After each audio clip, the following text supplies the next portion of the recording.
Good evening, everyone.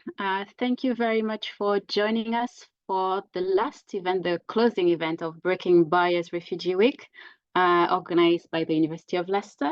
My name is Pascal Roussel, and I'm one of the organizers with my colleagues Alex Palanak and Julie Umarova, who are also in the background tonight. So we're just going to give it a minute for a few more people to join. But as we are letting people in, I will just briefly go through some housekeeping rules.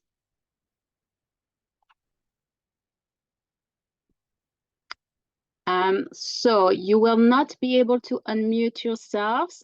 So you can use the chat box if you have any questions or comments. Please be kind and respectful. If you have any issues or concerns, you can send a private message to my colleague Alex directly using the chat box. So just to reiterate that this event is recorded for future use. We will upload the recording after this week has finished on our YouTube channel. So if people have not been able to join us tonight, they'll be able to catch up. And if you have any queries following the session, feel free to email sanctuary@le.ac.uk, and there will be some more contacts we will share at the very end of the session as well. Now it would be lovely to have a bit of an idea of who is with us in the room. So feel free to say hello in the chat and tell us maybe where you're joining us from, or if you're working for a university, an organization. It would be great to know who we are addressing tonight, particularly for our speakers, which we will introduce in a very short moment. But while you're saying hello, I will pass over to my colleague Alex, who's head of Sanctuary at the University of Leicester, and she will tell you a little bit more about tonight's event and our speakers. Hello, everyone. So we'd like to welcome you all to this final event of Breaking Barriers Refugee Week, which focuses on a topic of great importance. You may be aware that Palestinians are one of the world's longest serving refugee populations, and the recent deterioration of conditions in Gaza and the West Bank has had a devastating effect on civilians, the infrastructure, and also the education system. As this crisis has deepened and become increasingly desperate over the last few months, in what the International Court of Justice has termed a plausible case of genocide, many of us have been looking on in horror as the UN Security Council has allowed this situation to continue for 5 long months with no real end in sight. It's not only the UN which has been slow to act, the international higher education sector has been slow to act too.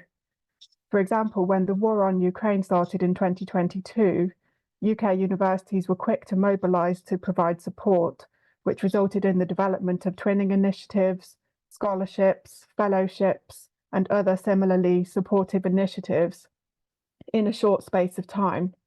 In comparison, the UK higher education sector's response to the war on Gaza has been very disappointing, limited, slow, and fragmented, with many of the discussions taking place in the margins of our usual spheres of action. One of the aims of this event is therefore to break this silence, to situate this topic firmly within the remit of the UK higher education sanctuary community, and to advocate for this as a legitimate topic of discussion and urgent action. To this end, this session will include talks and a panel discussion exploring the challenges faced by the education sector in Palestine, both currently and over the past few decades, and we'll go on to discuss ways in which universities in the UK can provide meaningful support to Palestine students, educators, and education system as a whole. We are honoured to have with us this evening 3 speakers who are deeply involved and passionate about this area of work. First, we have Dr. Victoria Araj from the University of Lincoln, who will be giving an insight into Educide in Palestine. We will then have Dr. Shamek Saeed from the University of Leicester Medical School, talking about an initiative that he is spearheading to enable Gazan medical students to continue their studies. And finally, we will have Professor Saida Afune from An-Najjar National University in the West Bank, who will be outlining an initiative that she is developing to enable Gazan university students to complete their studies via distance learning. So I will now hand over to Victoria.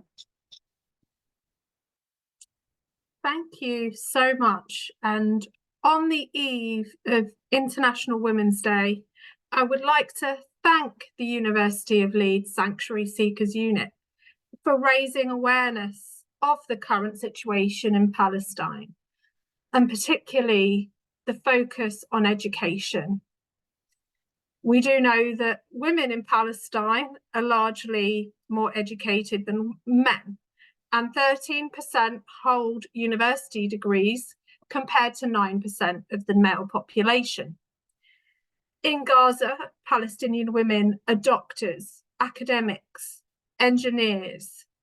Yet it is indeed the gendered oppression of this war that makes it an extermination through the genocide of systems and vital infrastructure like schools and hospitals, which have a profound impact on Gaza's women.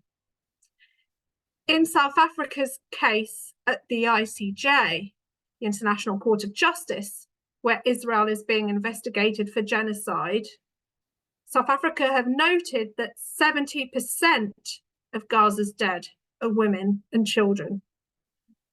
All 7 universities in Gaza have been destroyed, and the school system has also been eradicated, with schools that have not been demolished by Israel's military being used to shelter civilians.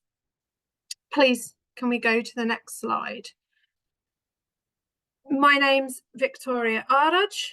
I'm a Palestinian academic based at the University of Lincoln, where I focus on equality. My roots trace back to Bethlehem in Palestine, and growing up, I heard of the tireless efforts of my grandmother in the first Palestinian catastrophe, the Nakba, when she dedicated herself to educating women in the tents in the emerging refugee camps in Bethlehem, which mirrored very much the situation in Gaza that we see today. Similarly, my aunts risked their safety during the first Intifada to provide clandestine education in their living rooms and support their community when Israel had banned Palestinian education. The Palestinian struggle is indeed a struggle for liberation against colonialism, apartheid, occupation, and genocide. The crimes against Gaza's education system need to thus be contextualized in the historic and material oppression of the education rights and the further rights of the Palestinian people. Educide, first used by scholars to describe the wholesale destruction of the education system of Iraq in the 2003 illegal war, is also applicable to the Palestinian case.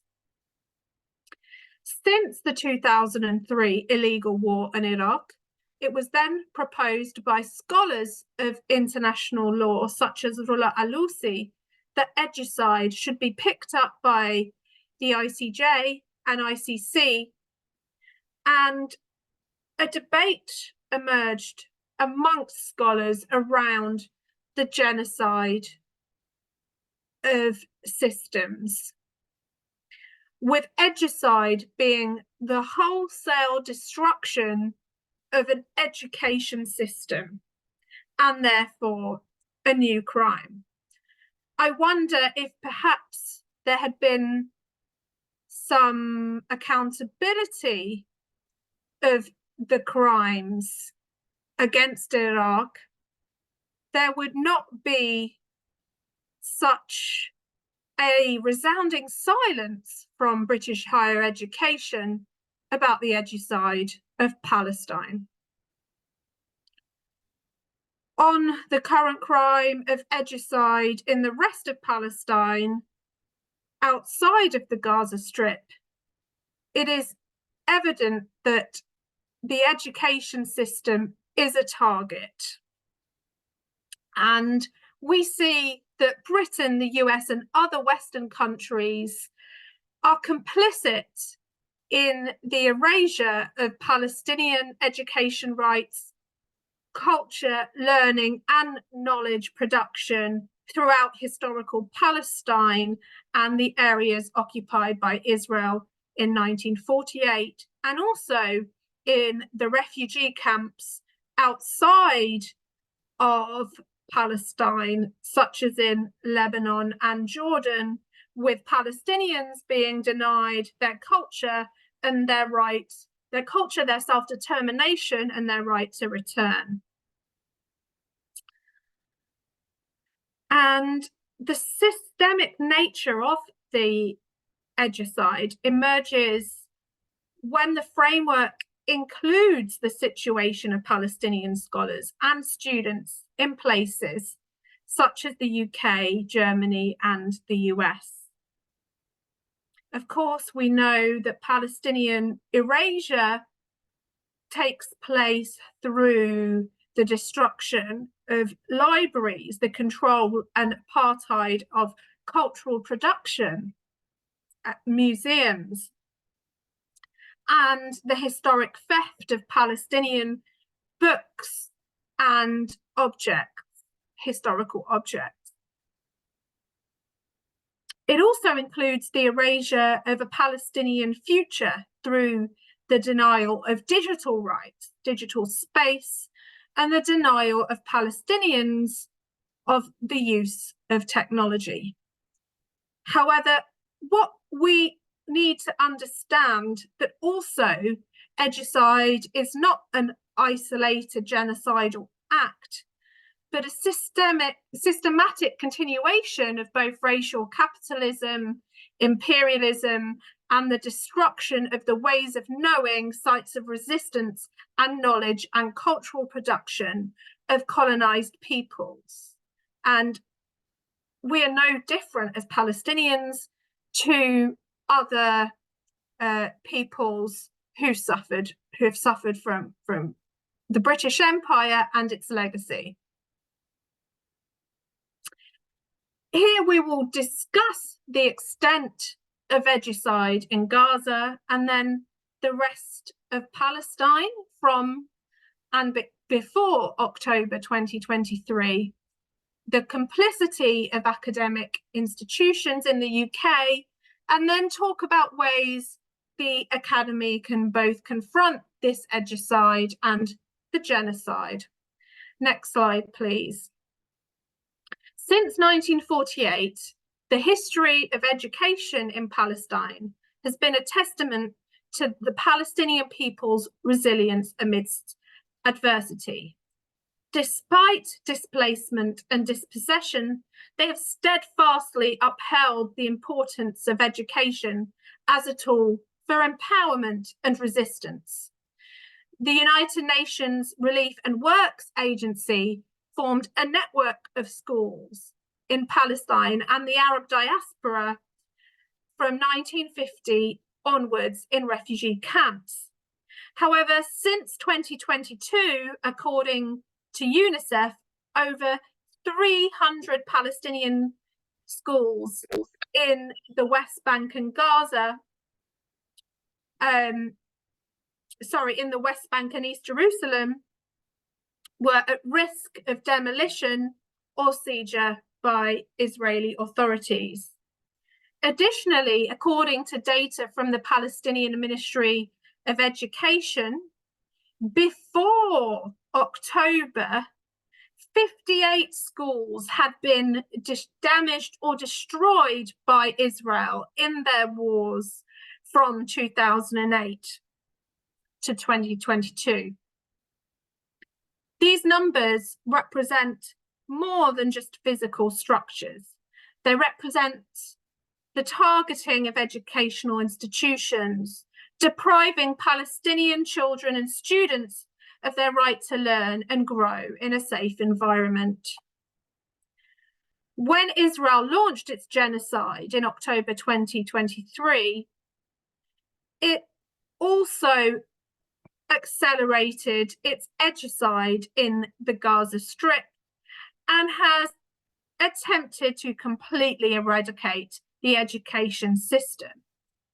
Euromed have noted that 432 schools have been damaged, 199 heritage sites destroyed, and over 90 Palestinian academics have been targeted and killed. There are no universities left in Gaza. This leaves 90,000 students without their right to education and all their other basic needs taken away. And we now see an emerging forced famine and starvation within the Gaza Strip. Nonetheless, what distinguishes Educide from the broader genocide of the Palestinian population in Gaza is the effect of this Educide extends far beyond the Gaza Strip and the West Bank. Can we go on to the next slide, please? This has been a direct policy of the Zionist regime since 1948, through apartheid, demolitions, closure policy, and movement restrictions. The regime has sought to erase Palestinian identity and any form of its institutionalization. The current situation in the West Bank mirrors that of the first Intifada when universities were banned. Jewish Voice for Labour report that during 3 months from October, Israel killed 246 Palestinians in the West Bank. Many of them were students. In that same period, Birzeit University recorded 115 of its students as having been imprisoned. Most West Bank universities have shifted to online learning and support to avoid assaults, imprisonments, and violence from the Israeli occupation and its settlers.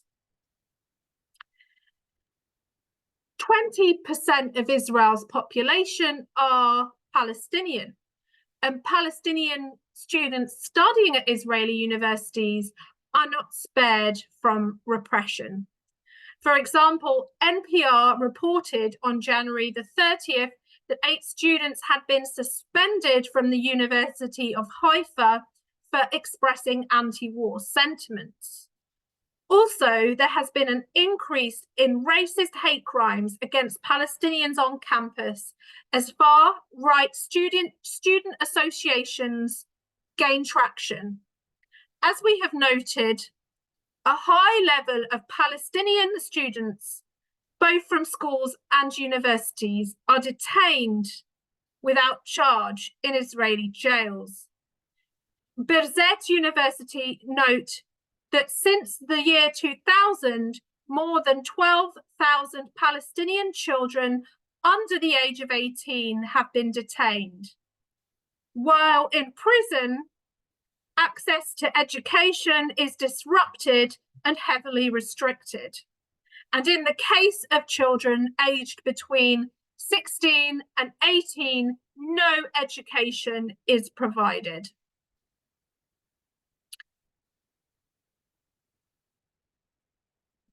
Chandni Desai from the University of Toronto notes that Educide, or broader scholasticide, is a form of colonial violence which systematically targets Palestinian education and cultural heritage, aiming to undermine their ability to rebuild. This destructive continuum, akin to settler colonial logic of elimination, parallels historical assaults on Indigenous people worldwide. During the Nakba in 1948, Zionist militias plundered Palestinian books, libraries, and schools, aiming to erase Palestinian identity and history. The targeted killing of the educated class is intended to make it difficult for Palestinians to restore the political and socio-economic conditions needed to survive and rebuild Gaza. This deliberate destruction hampers Palestinian efforts to reclaim their educational and cultural autonomy. Next slide, please. Since the International Court of Justice has found it plausible that Israel is committing genocide in Gaza, universities in Britain may be guilty of aiding and abetting genocide if Israel is employing the arms that they have helped to develop. The Campaign Against the Arms Trade recently released a report weaponizing universities, research collaborations between UK universities and the military-industrial complex, provides detailed information on the involvement of UK universities in arms development and includes companies such as Elbit Systems, who provide about 80% of ammunition to the Israeli occupation forces. What's more, the situation of Palestine Studies and the knowledge production on Palestine within the Western world is continually silenced, repressed, and under threat. And this is another arm of the Educide against the Palestinian people. In the USA, instances have been reported where academics who have been vocal in their support for Palestinian rights or critical of Israeli policies face backlash, including threats to their employment or tenure. Funding for research projects that explore Palestinian perspectives are limited. And in the UK, university events discussing the Palestinian experience have faced cancellation or disruptions for many of years due to external pressures or concerns about potential controversy. The IHRA definition on anti-Semitism continues to pose a threat to scholarship on Palestine, with criticism of Israel being labelled as anti-Semitic. This has led to a culture of fear in academic institutions in the West that silences work on Palestine and therefore indirectly contributes to Palestinian erasure. This repression has been documented by a number of NGOs, academic associations, and trade unions, such as the University and College Workers for Palestine Network, the UCU Exposed campaign, Dutch Scholars for Palestine, and the European Legal Support Centre.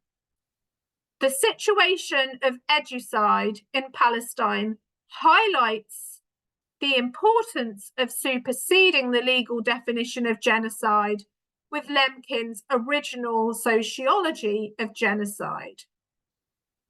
Can we go on to the next slide, please?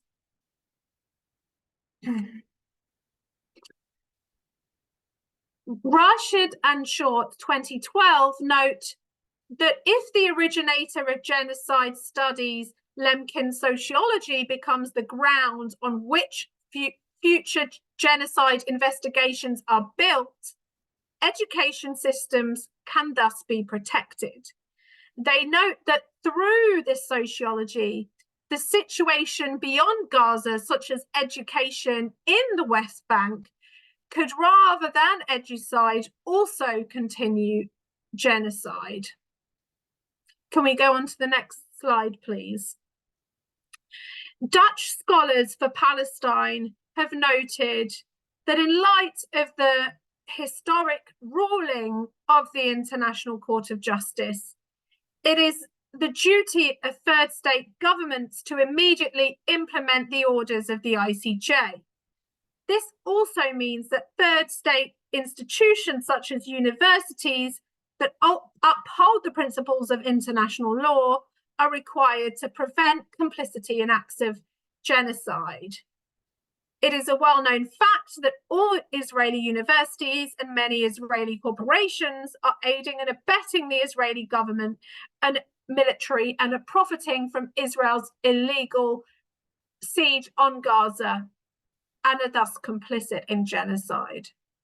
For higher education institutions, this means we no longer have the choice whether to cut ties with Israeli institutions and corporations aiding and abetting genocide. We are morally bound by the broad remit of the ruling and order by the International Court of Justice. As scholars working at higher education institutions, there are actions that we need to push universities to take, such as suspending all formal and informal ties with Israeli higher education institutions, suspending all formal and informal ties with Israeli corporations, and building relationships with Palestinian institutions of higher education that have been destroyed by the Israeli state. Another part of this is to provide scholarships for Palestinian students and fellowships for faculty members who have lost their universities and livelihoods. The military-industrial academic complex demands a response from students and university workers alike who must use their platforms to advocate for change. We do see this emerging, and students, workers, and administrators are standing with the Palestinian people, and tomorrow there has been a national walkout of universities and schools called. And we are now seeing a call for BDS, boycott and divestment and sanctions, as called upon by Palestinian civil society, reach unprecedented levels. In closing, let us be stirred by the poignant verse of Samih al-Qasim, the Palestinian poet. The day I am killed, my killer, rifling through my pockets, will find travel tickets. One to peace, one to the fields and the rain, and one to the conscience of humankind. I beseech you, my dear assailant, do not disregard them. Do not squander such a precious gift, but rather take hold of and utilize these tickets. I implore you to embark on a journey of enlightenment. Thank you.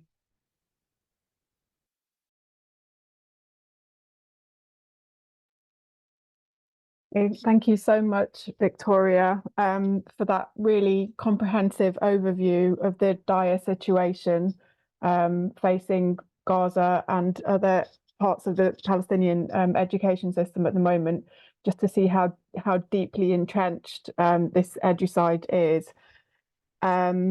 So at this point, we're going to now move on to Shamek's talk. So just to remind you, we have Dr. Shamek Saeed from University of Leicester Medical School, who's going to be talking about how we might support Gaza's medical students to continue their studies. So over to you, Shamek. Yeah, Alex. So thank you for joining in, and thank you to the Seeker Sanctuary for giving me this opportunity to present on this. It'll be a fairly brief presentation, fairly focused compared to Victoria's really helpful setting of the scene. I'm a clinical associate professor at the University of Leicester. I work in primary care, in palliative care and global health, and my connection with Palestine goes back to 2011, where I've been traveling with a group of doctors from Oxford to the West Bank and Gaza most years since that time. Gaza, as many of you will know, requires a special permit to get in, and because of my name and because of the way that I look, despite being as British as the rest of the group that goes from Oxford, I occasionally get refused that permit, whilst the others tend to get a slightly easier paths to go into Gaza. So I've been into Gaza 4 or 5 times since that time, primarily focused on undergraduate and teaching and some postgraduate work with colleagues in Gaza. And we're due to go in November 2023, just gone, but of course haven't been able to. Some of our colleagues who do go have been with some of the emergency deployment teams that have been in since then. Since 2015, I've been focusing more on primary care development in the West Bank in particular, and Saida, who'll be speaking next, is at An-Najah University, which hosts the Family Medicine Specialty Training Program, the only family medicine specialty training program in the West Bank. I should say Gaza beat the West Bank to that by quite a few years. Actually, I think it started in 1994 in Gaza and in 2011 in the West Bank. As Victoria set out, I mean, obviously she focused really helpfully on Educide and with a particular focus on what's been happening recently. But of course, as all of you know, this is long-standing. I mean, the difficulties in education because of the occupation and the different forms of occupation in the West Bank and Gaza. I mean, the siege in Gaza made things incredibly difficult. The much more on-the-ground occupation within the West Bank has made things incredibly challenging in a different way. I remember one of my colleagues saying, one of my colleagues from Oxford, when he was out in the West Bank, told this medical student off for turning late to a ward round, as we would in the UK. And then when it was explained to him that the student had to travel, through checkpoints and a journey that would normally take a few minutes took a few hours, he became a lot more understanding of people turning up late to a ward round when he's out there teaching in the West Bank. Alex very kindly described me as spearheading this initiative. That's absolutely not the case. I'll present some colleagues later who are in fact spearheading it, and I've tried to support them as best as I can. But I will kind of set out the initiative that we're trying to. It's a particular problem that we're trying to address, and I'll come to that shortly as well. There are some numbers, the kind of some of the details that you can see on the slide at the moment. But of course, behind each of these numbers is a story, and really, I'm keen to start with such a narrative from a colleague who I haven't yet met, but I hope to meet sometime in the future when I'm back in Gaza or when she's out of Gaza. So if you can go to the next slide, please, and hear from Marwa. I'm a 4th-year medical student, but now I'm living in a refugee camp. I should be studying at Al-Azhar University, but it got bombed and life stopped. This month I was supposed to start going to hospitals. I was supposed to start my internal medicine rotation. I was very, very excited. I bought my scrubs and my lab coat and my stethoscope, but life stopped and the war came.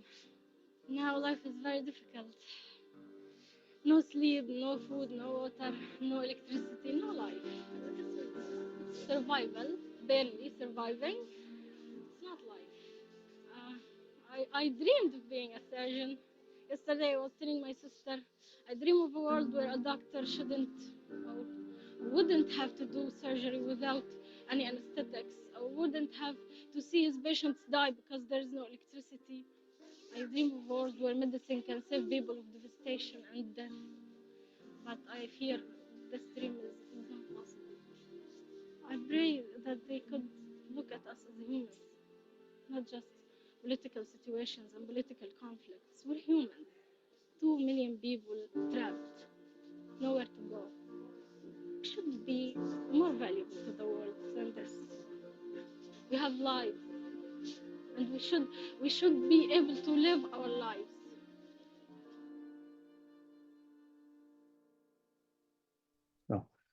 So when I saw this, I mean, it really got me thinking.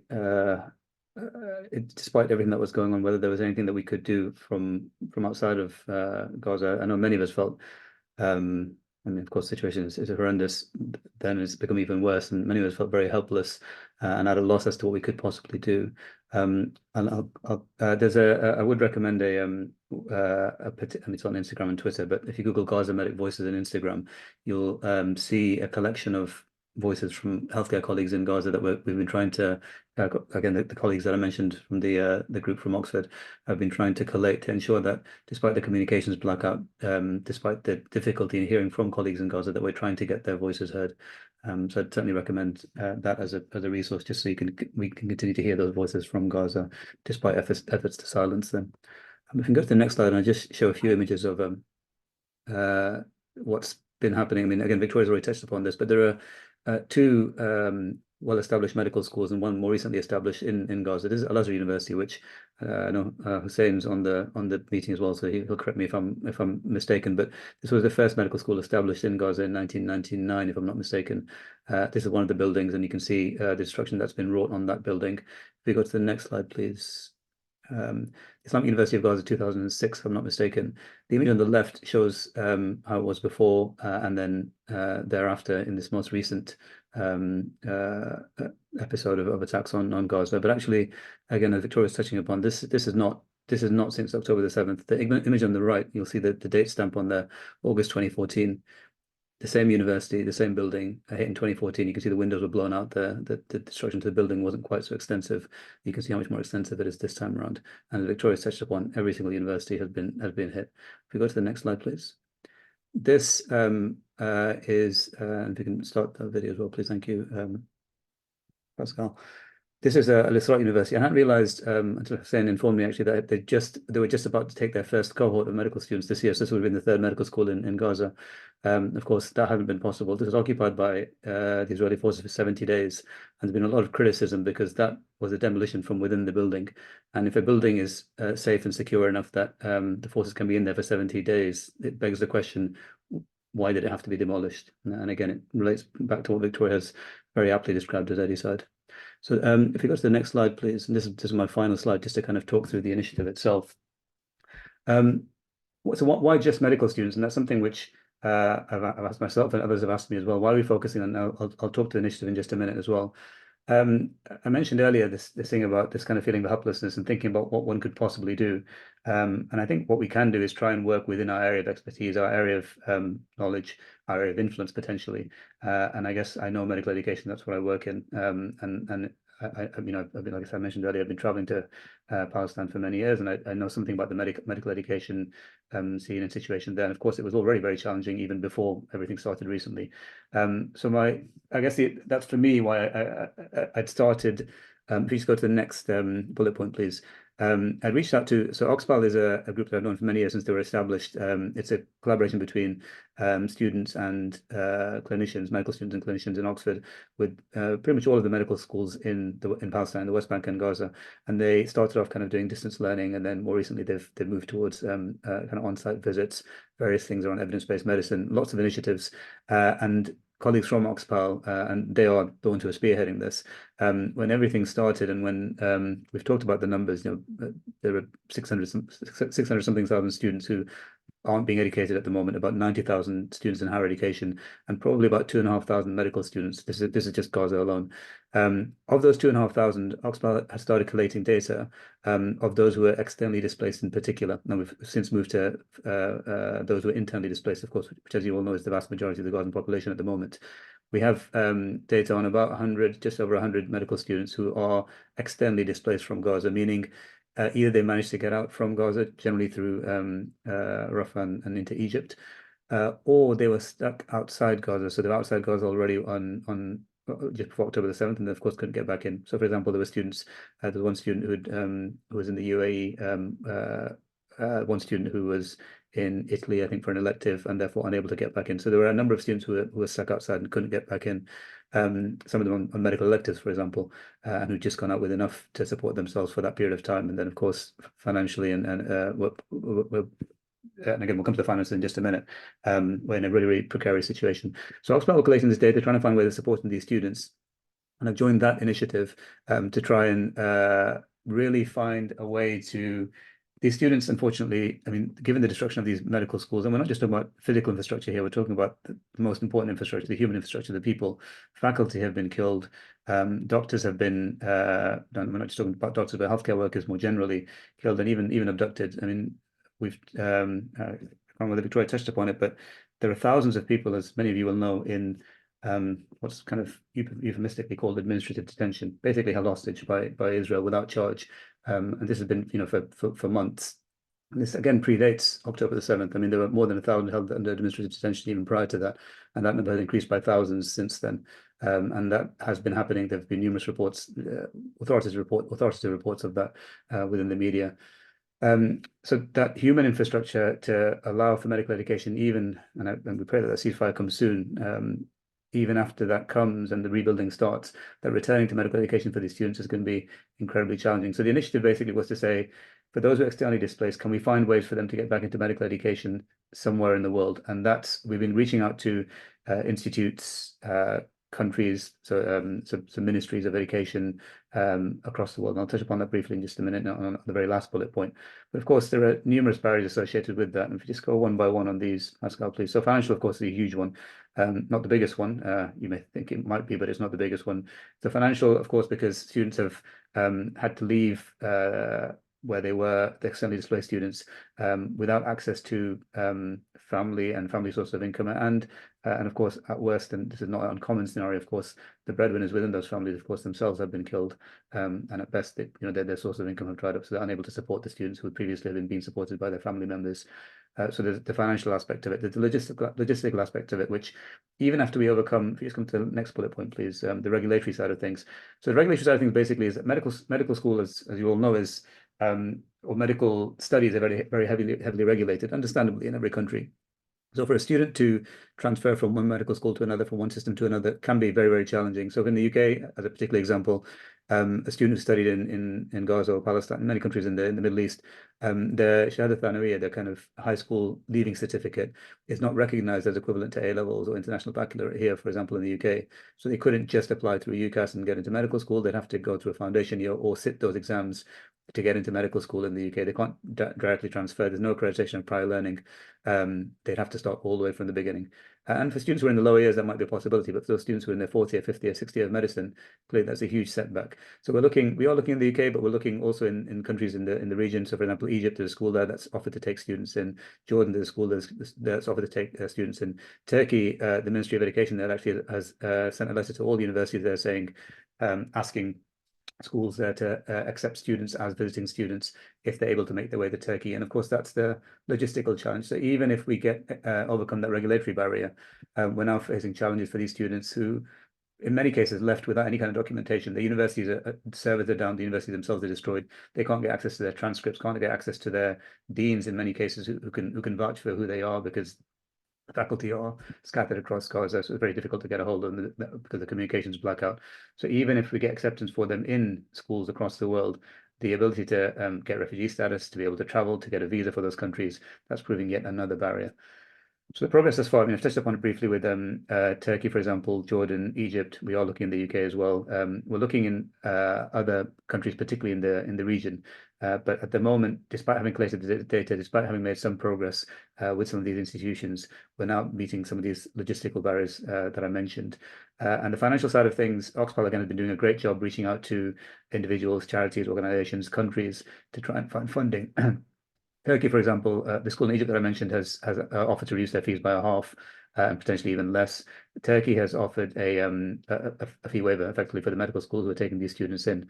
I mentioned logistical challenges and regulatory challenges. One of the major ones, of course, is that even in Turkey, which has been so welcoming for these students, they would be accepted as visiting students, meaning they won't be awarded the Turkish medical degree. Rather, there'd be an expectation that the home medical schools, i.e. the Islamic University of Gaza and Al-Azhar University of Gaza, would recognize the learning that they have in the Turkish or other medical schools and then award them their own degree. But of course, that itself is a challenge because medical schools need to be accredited to be recognized internationally. And of course, the medical school is no longer functioning. The question is their accreditation still something which should be recognized in the world? This is a kind of a World Federation of Medical Education, which has accrediting bodies which accredit these degrees, and that's a question which, of course, we still have yet to explore. So there's a lot of barriers. We're addressing them one by one, bit by bit. We've got a lot of students who are in touch with regularly, who are being incredibly forbearing and patient with us as we try and progress this. And I know in the chat there were some colleagues who mentioned they're working in education, and be keen, in the Q&A as we move on to that final bit, to hear from them whether they've got any recommendations or suggestions. But that's where we are at the moment. So pass back to Alex, and thanks again for the opportunity to present on this. Thank you so much, Shamek. Yeah, I mean, I take my hat off to you. I mean, this project sounds absolutely amazing, and like you say, there's like multiple barriers to kind of tackle. But it sounds like there's like a whole team of people at Oxpal kind of working on this, and it sounds like you've made some really good progress so far. with kind of reaching out to these different medical schools and Gazan medical students to try to connect them together. If anyone would like to contact you, if anyone is in contact with a Gazan medical student, should they contact you via email? Absolutely. I'll put my email in the chat. Thanks, Alex. Yeah, brilliant. Okay, thank you so much, Shamek. So we're moving now from one exciting initiative to another exciting initiative. So I'm going to hand you over to Professor Saida Afune from An-Najjar University, National University. And so she's going to talk about a different initiative in order to support Gazan students to finish their degree programs via distance learning. So I'll hand over to you, Saida. Thank you very much, Alex. Hello, everybody. I'm glad to be with you, and I appreciate all the efforts that is going on in order to support the Palestinian.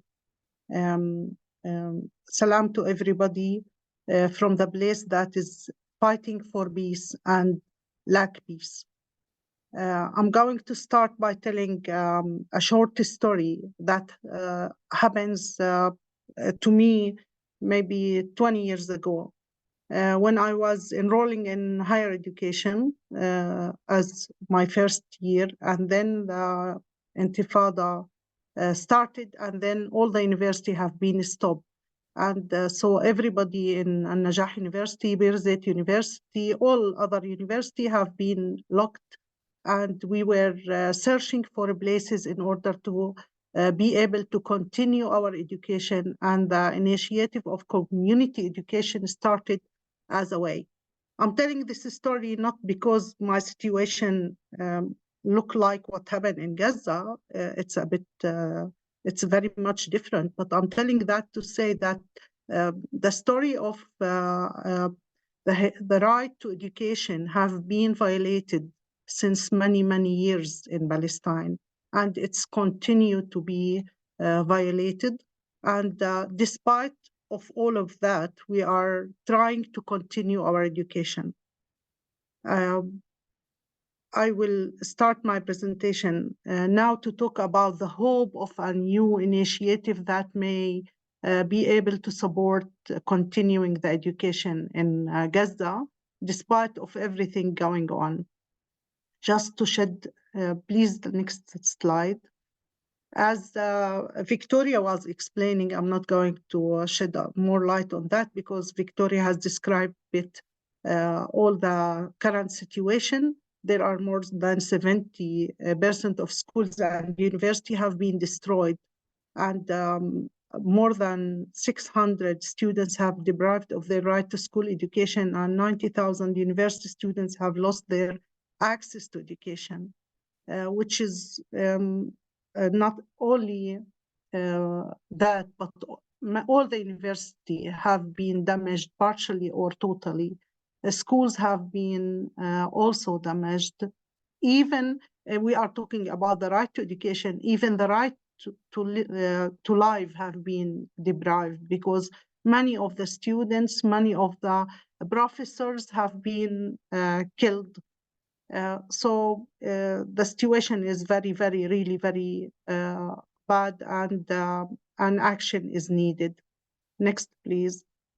So what I want to talk that I have been working for many, many years trying to find ways or doors or gates in order to sustain the Universal Declaration, the human rights, even especially the one about education. Everyone has the right to education.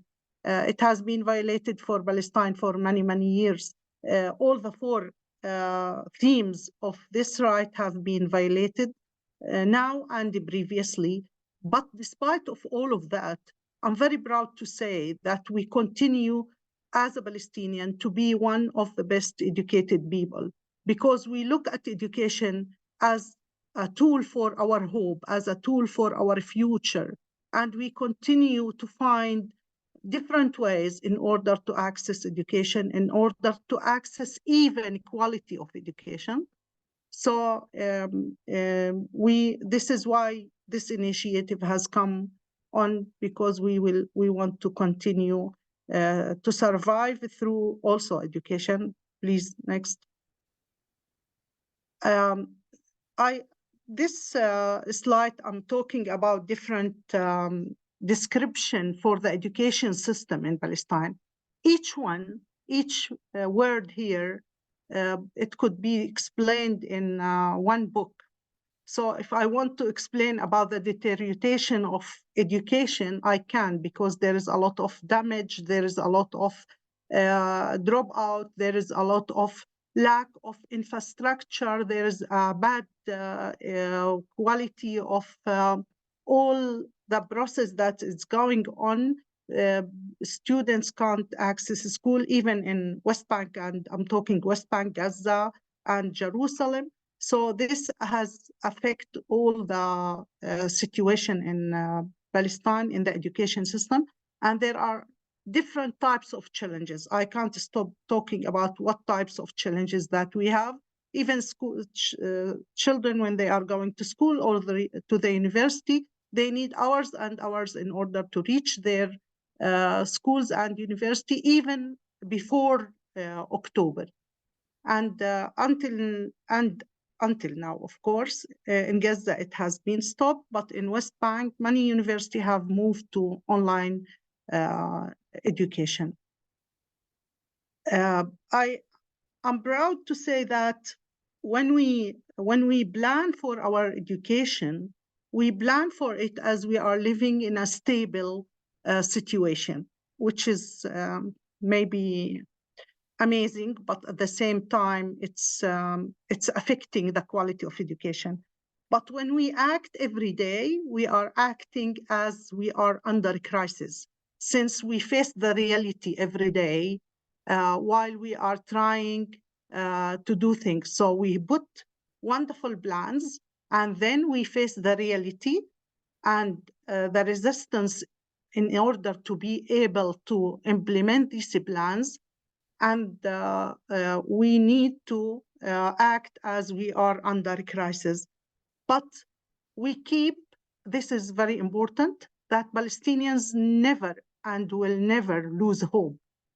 We will all the time continue to find gates for hope, and I think we have established a model of resilience that need to be documented. And here I'm asking all the scholars not to let this opportunity go, because as Victoria and Shamak said before that, it needs, maybe we die, but we need to document this. Somebody need to read about the story of the children, the story of the resilience, the story of building hope and keeping on. As one example of what I'm talking about, when we have launched the initiative just 3 weeks ago, until today, it's only 3 weeks, we have more than 20,000 students from Gaza have enrolled in this initiative. And nearly 87% of them are inside Gaza. Can you believe it? 13% of them are outside Gaza, but 87% of them are inside Gaza. They are dying. There is no food. There is no home. There is nothing. But still, their priority is education. I think this is related to the resilience. This is related to hope. This is related to their dreams of a better future. So we all need to support the Palestinian. We all need to support ourselves and be the students in Gaza in order to be able to continue. Next, please. Maybe Shamak and Victoria have mentioned this, so I will move about that 12 universities have been damaged. This is let's go to the initiative itself, so more details can be described. That of course we all under the same situation, but we have noticed, and we have the responsibility to announce this intervention in order to ensure access to education. And since we are at Al-Najah University have been working on online learning for many, many years, so we think of ourselves as a strong university to be able to propose online learning for our colleagues and our people in Gaza. So this initiative is going to provide students through virtual learning platform, through open resources. Of course, we can't do this alone since there is 90,000 students. So any other initiative, we can collaborate together in order to ensure the access to education and access to quality education for our students in Gaza. Next, please. This initiative came over with two main partners that was launched, which are the UNIMED and the Palestinian Student Scholarship Fund. And we are together calling for more partners. We have now more partners that they are working together in order as an institutional and also as individual, because the demand is huge. So we need all to work together.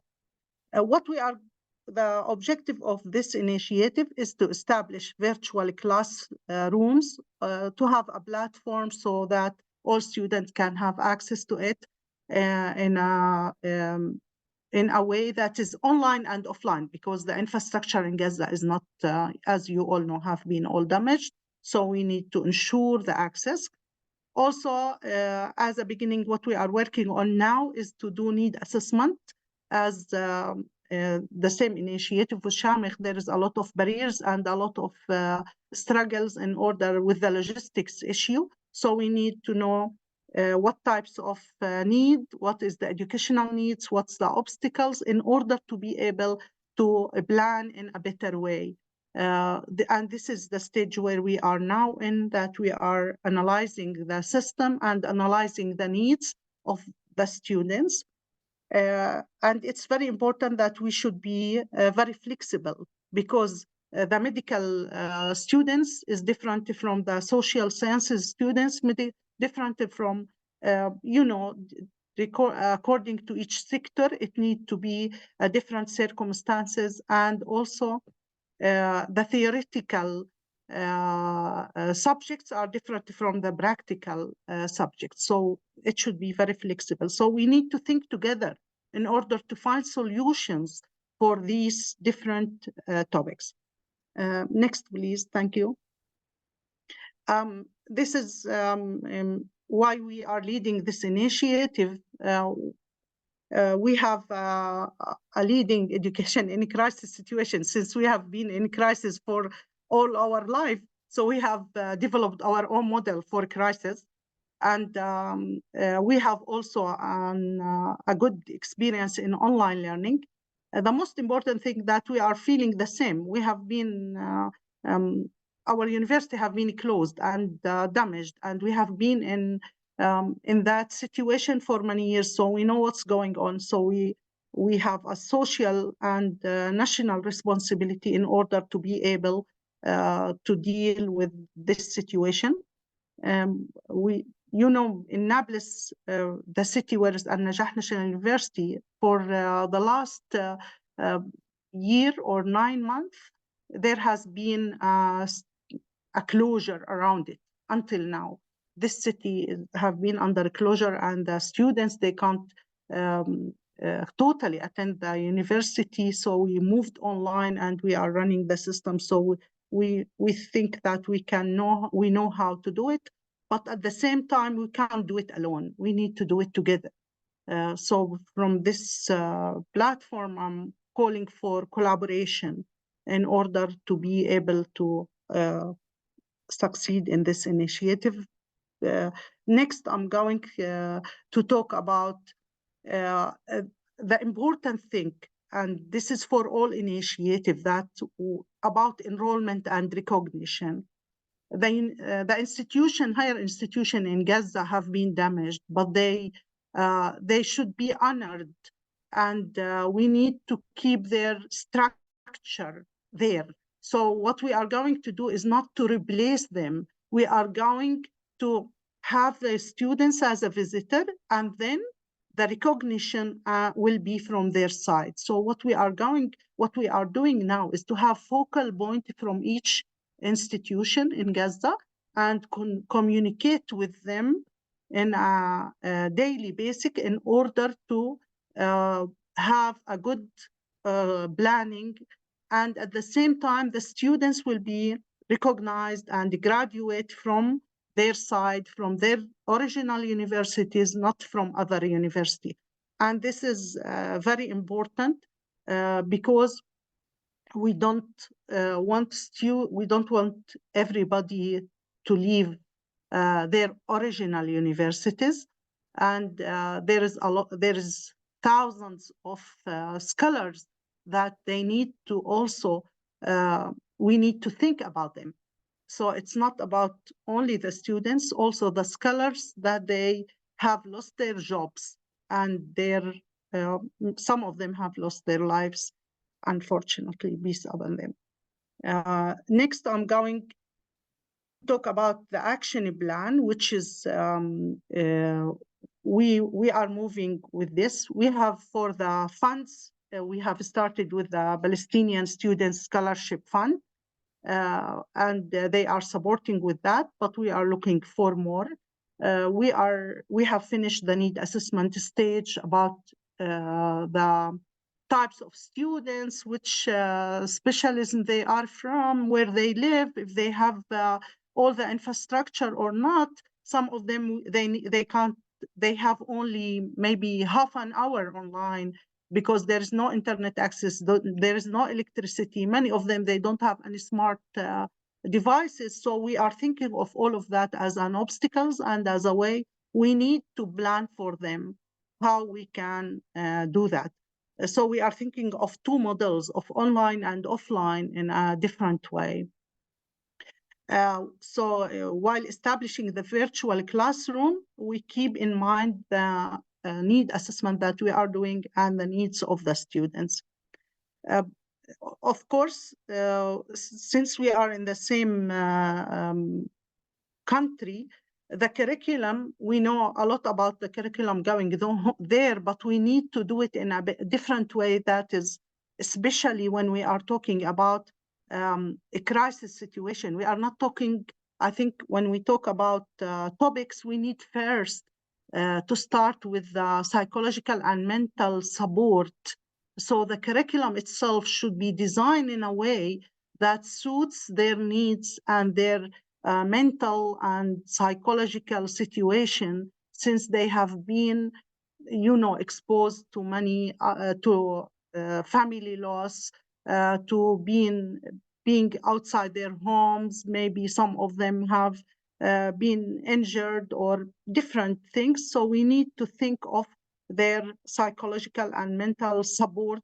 So the curriculum should be designed in a different way than usual, and it should be done in a way that suits their situation and also suits the technology infrastructure that is in Gaza. So it's very complicated, but at the same time, it's doable. And it could be doable only when we all work together, when we all be able to support each other. Then I will, please, next. I would like to finish by saying that we all can make a difference to the lives of the Palestinians. They deserve, they have, I think they have formed a resilience model, and they deserve their right to education. But before they deserve that, to ensure their right to a good life, I would appreciate all the people who are in this workshop because they care, and they care about human rights, they care about Palestinians, and I would like to thank you for giving me this opportunity to talk about this initiative.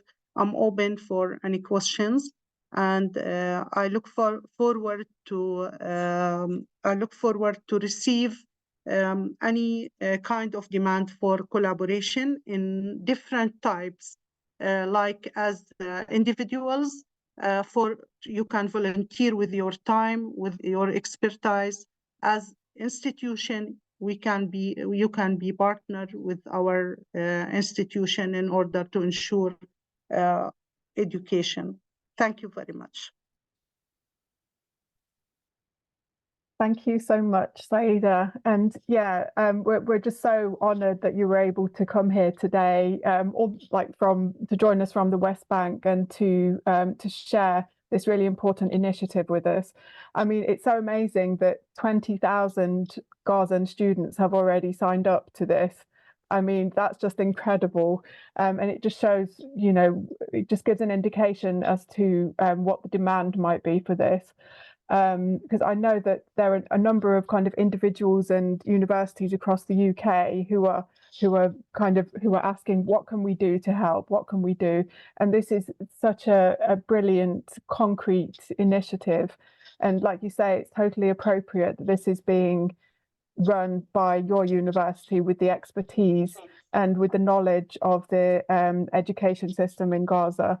So yeah, and yeah, I think it's also really good that you're kind of opening this up for not only institutions but also individuals to get involved and help with this, because some institutions might not be in a position to join this as an institution, but there might still be plenty of individuals who would like to get involved.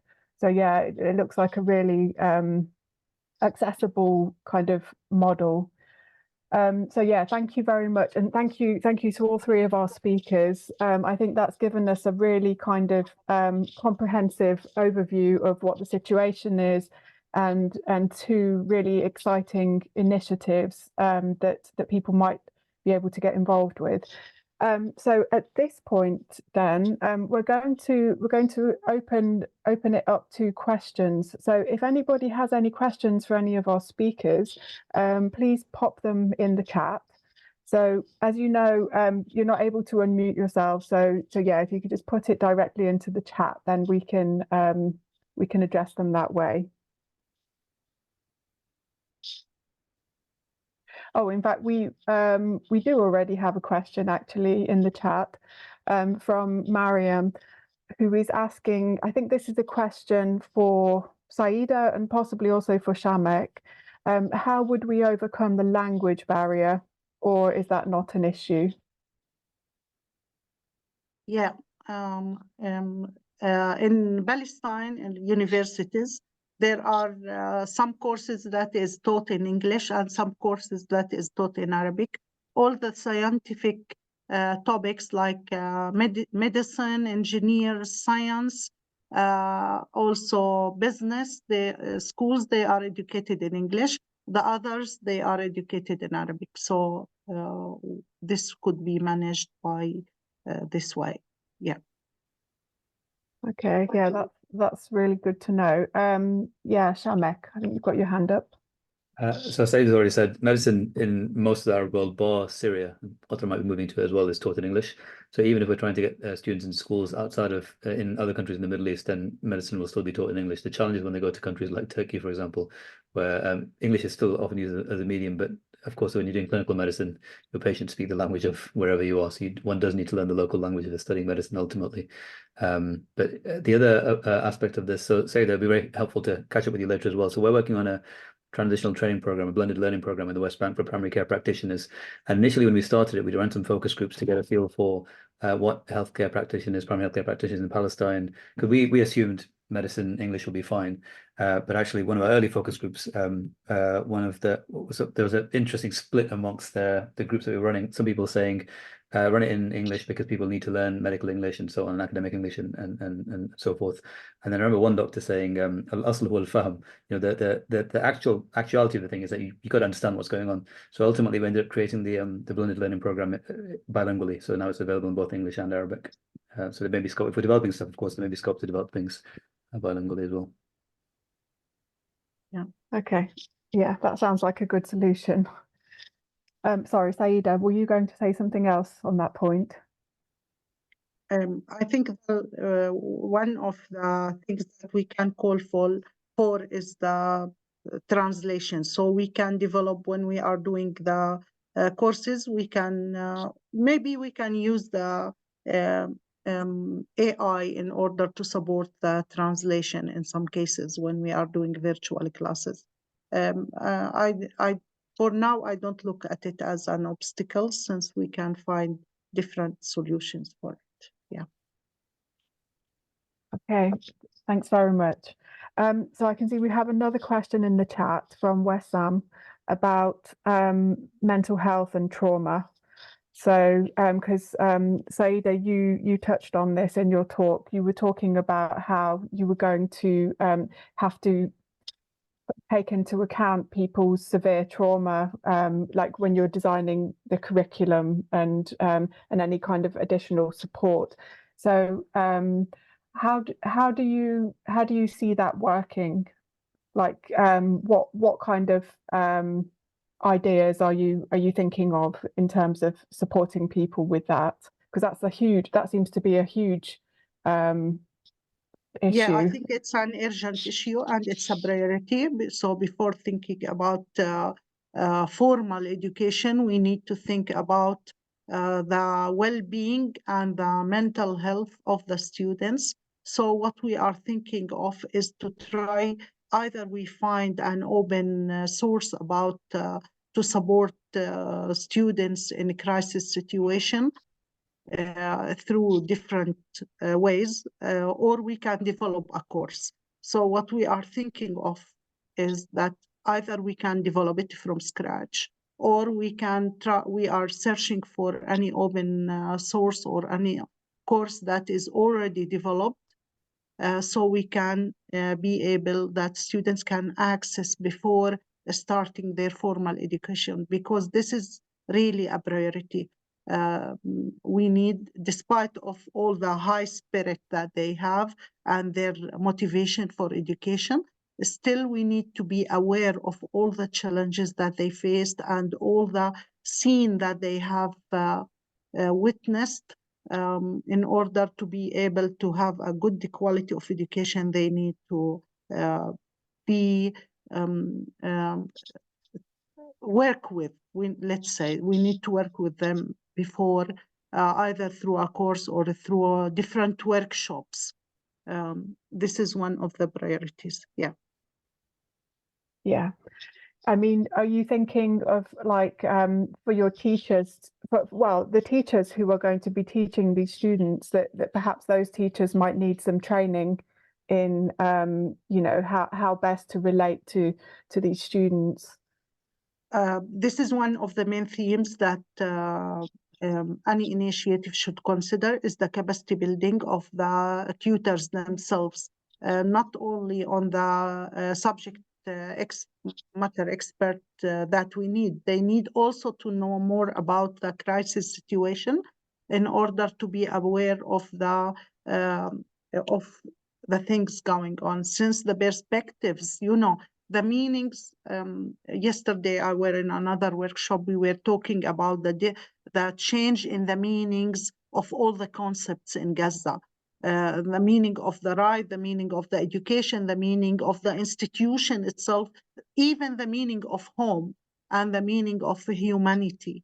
So all the concepts have been changed. They have been exposed to, let's say, I will call it like a disaster, which change everything. Maybe some of the things for the positive thing, because they still alive, which is thank God for that.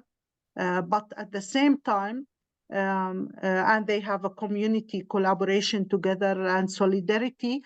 but at the same time, what they face is has impact all their lives, or their spirit, or their even their well-beings. So we need, yes, really, they need to be, maybe we can have a guidelines for the tutors or the experts that they need to work with. Yeah, thank you. Yeah, thank you, Saida. Yes, it sounds like it would be useful if there were some trauma specialists or psychosocial support specialists who might be able to help, like from other universities, who might be able to give extra support in that area. That might be something that people could usefully do. Shamek. Wissam, I completely hear you, and I mean, what's happening in Gaza at the moment is unimaginable. Then even before all of this, of course, I mean, the levels of PTSD, for example, and other mental health difficulties and psychiatric illnesses were very high, just because of the situation in Gaza itself. There was a call a few months ago, actually, for psychologists and psychiatrists to support remotely. That's only one can at the moment for people who had were having difficulty with their mental health in Gaza. But with some specific question about students and academics. So for students, again, with the medical student initiative that we're focusing on, we're very cognizant of the nature of what you're describing. And of course, the actual extent of it, I can't begin to imagine, but the nature of what you're describing, of course, we're aware of it. And we're also aware that whenever we're trying to place any medical students anywhere in the world, that they have very kind of focused, so personal tutors, for example, but pastoral care to ensure that those very, very specific needs that they're going to have after what they've been through are being addressed as well as they possibly can be. And again, I think that's something that we're going to have to explore with people like you, with people who are coming from Gaza, because as I said, I mean, we can only begin to imagine what you're going through at the moment. Okay, thank you, Shamek. Okay, we have a few questions in the chat. We have some quite long questions, so I'll try and kind of pull out the main bits here. So we have Ali from Strathclyde University in Glasgow, who mentioned the Palestine Network, which is drawing some suggestions to its management. So the questions are, is there a UK-wide cross-uni group or network to support others who are trying to help Palestinian higher education institutions? So I think actually, Victoria, I think you might be best placed to answer this one. Yeah, sure. So as Dr. Wissam has posted in the chat and has been noted, the situation in Gaza is absolutely horrific, and it's, it continues to be a genocide in which our universities are mostly complicit through both their silencing on Palestine and also on within the military industrial academic complex. So it's really important to keep up the pressure on our own institutions to withhold international law. There is currently a network which I'm part of called the University and College Workers for Palestine network, and that network has been largely built by trade unionists to talk about how to end this genocide. And if you would like to get involved, please do get in touch with your local UCU branch. They can get, or Unison branch. They can also guide you to how to get involved. I can also post it in the chat. There is, of course, the British Committee for Universities in Palestine. There's also Friends of Birzeit, and there will be a walkout tomorrow where many people across the University and College Workers Palestine group will be stopping and thinking mainly about the situation of Palestinian women in Gaza. So please do get involved, and let's keep up the pressure too in terms of the academic boycott and the divestment of our universities. Okay, thanks very much, Victoria. Okay, so I can see, so there are some very kind offers in the chat of support for some of these initiatives. And we also have a question from Hussein about collaborations with other universities in the West Bank, with universities in the UK. And actually, well, I mean, Saida, you might have some kind of something to share about that, actually. Yeah, thank you. Regarding the initiative from Najah National University, many other universities in West Bank are collaborating and together. And also we have the UNIMED also is leading with us this initiative. Many universities from Gaza, we have contacted them and we have focal point in order to be able to elaborate together. What I'm going to say that we have 90,000 students, so all the efforts are needed. So the demand is huge, and we are trying to work all together to collaborate in order so we can make a change. Since one university will not be able to hold all this number. We need all the efforts to be together in order to work together. We have like the political university in Palestine, the Al-Quds University, they are all working together. I think also Birzeit University is starting to on establishing an initiative. Being all working together is, I think, a goal. And for the schools, the Ministry of Education is trying to do some work on this aspect in order to ensure access, especially for some students that they are in the final year, like Tawjihi, they are working with them for the students in Gaza. Yeah.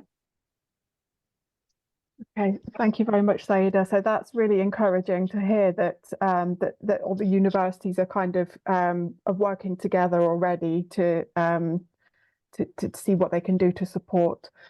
Okay, I'm just conscious of the time, so I think we're going to move on to our last slide, and we'll just kind of start to round up now. So I can see that some of you in the chat are kind of asking about whether we can share links and how people can access information about these opportunities. So what we started to do here is to kind of draw together information about certain initiatives and resources that are already available.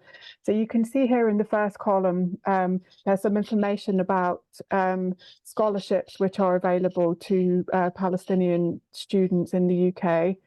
In the second column, there's information about distance learning degree scholarships, which are available. So these ones are, some of them are available to students who are based anywhere in the world. And I'm not sure whether some of them might be limited to students who are based in the UK, but either way, these are likely to be useful. And then there's some other initiatives in the pipeline. So we've mentioned here Saida's initiative that she was talking about with the email address for that program. Also Shamek's initiative to help Gaza medical students along with his email address. Also the organisation CARA provides fellowships to academics at risk.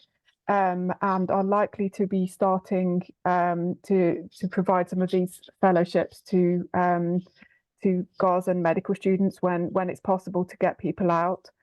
And also Cormac Consultancy Group was able to put together some twinning initiatives for the Ukraine crisis, and are looking to start doing the same with West Bank universities as well. So that's something to look out for as well. And finally, there are some really useful organizations. I think we've kind of mentioned a couple of these in the chat already, but there's an organization called Scholars for Palestine UK, which organizes campaigns and puts together information about different initiatives going on in the UK. There's also a kind of bigger international organization called Scholars Against the War on Palestine, and that's come up with lots of information and videos, and a Scholasticide toolkit for anyone who is looking to put on an event on this topic, with lots of facts and figures and ideas for actions.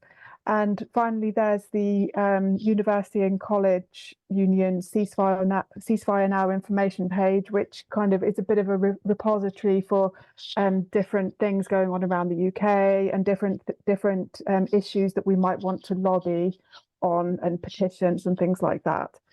So yeah, so that's a start. So we are looking to put together a more comprehensive list, and obviously as more initiatives kind of are developed, then we're going to add more of those to this list.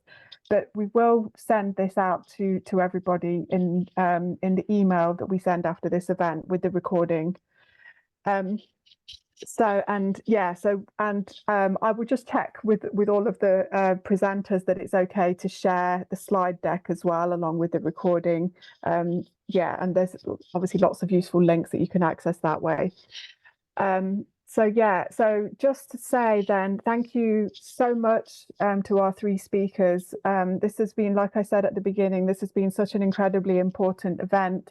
It's been a way that we can start to break the silence in our sector about this topic, and hopefully we can start some conversations.